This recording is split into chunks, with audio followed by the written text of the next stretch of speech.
కథ పేరు ఎక్స్‌ప్లాయిటేషన్. కథ రచయిత ఆదూరి వెంకట సీతారామమూర్తి గారు. ఈ కథని అమృత కిరణ్ పక్షం పత్రికలో 1994 12/1 ప్రచురితం చేశారు. ఎక్స్‌ప్లాయిటేషన్. ఉదయ కిరణాలు పూర్తిగా విచ్చుకోలేదు. వీధి వైపు ఆరుబయట కేన్ కుర్చీలో కూర్చొని భారతి ఇచ్చిన ఫస్ట్ కోటా కాఫీ తాగుతూ రాత్రి పూర్తి చేసిన కథకు తుది మెరుగులు దిద్దుతున్నాను. కూటికి లేని బీదవాడి జీవితం ఎంత నికృష్టంగా ఉంటుందో.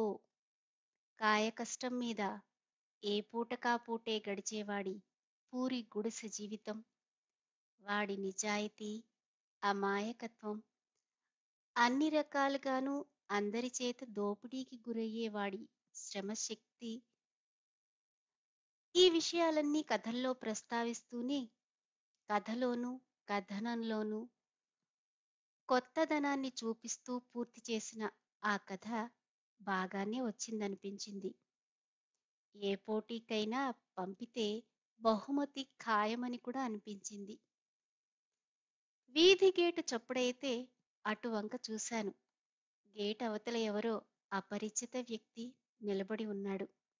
మోకాళ్ల పైకి కట్టిన మాసిన పంచ, బూడిద రంగులోకి మారిన బనీను, భుజాల మీద మాసిన గుడ్డతో చూడగానే మట్టి పని చేసుకునే కూలివాడిలా కనిపించాడు.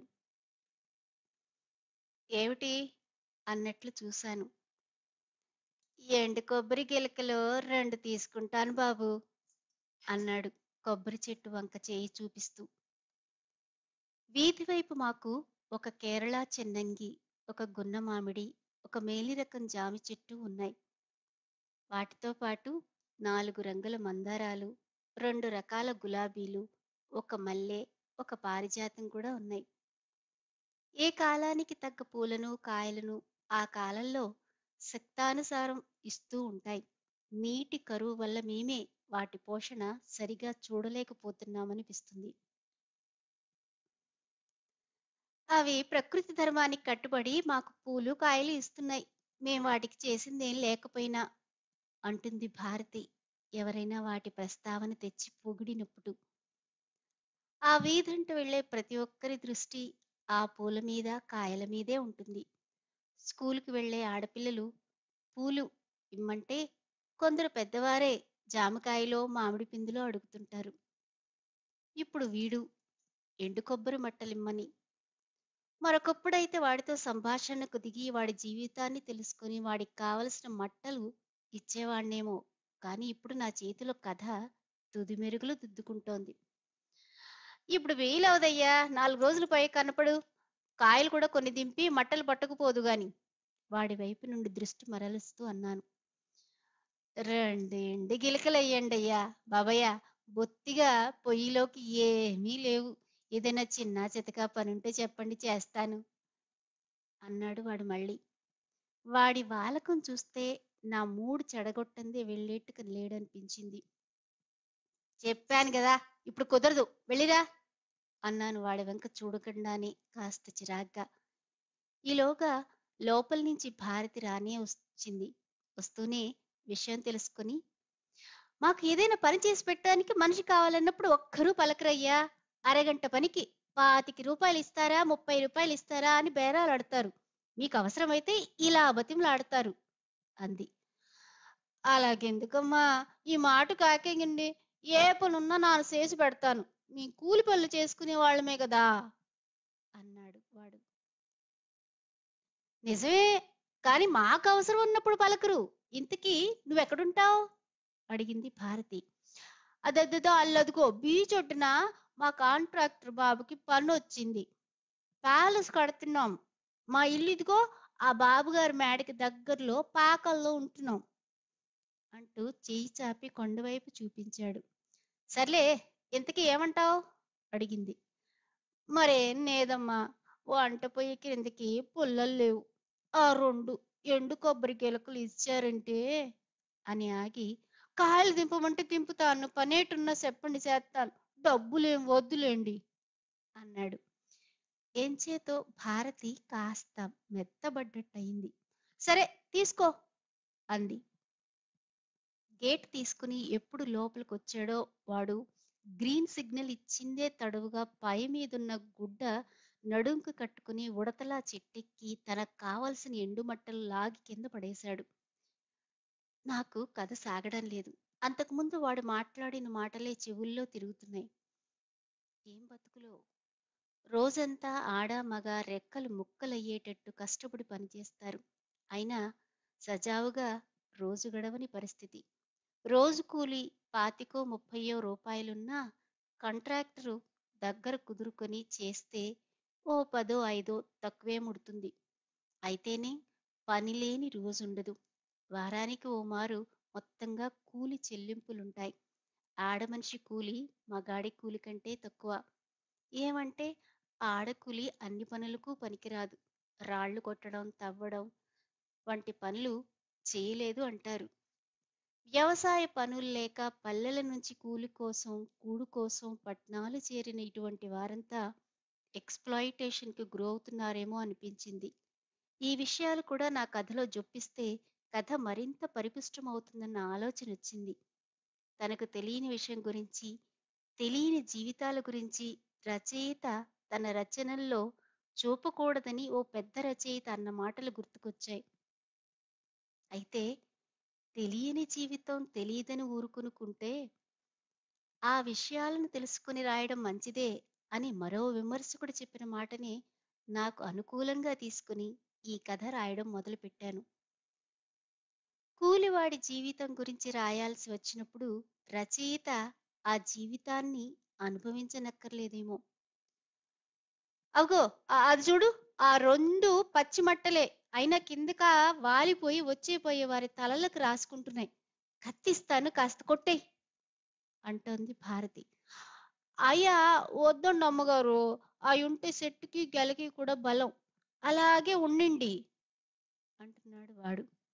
వాటి గురించి వాడికంటే తనకెక్కువ తెలియదనుకుందేమో మరి.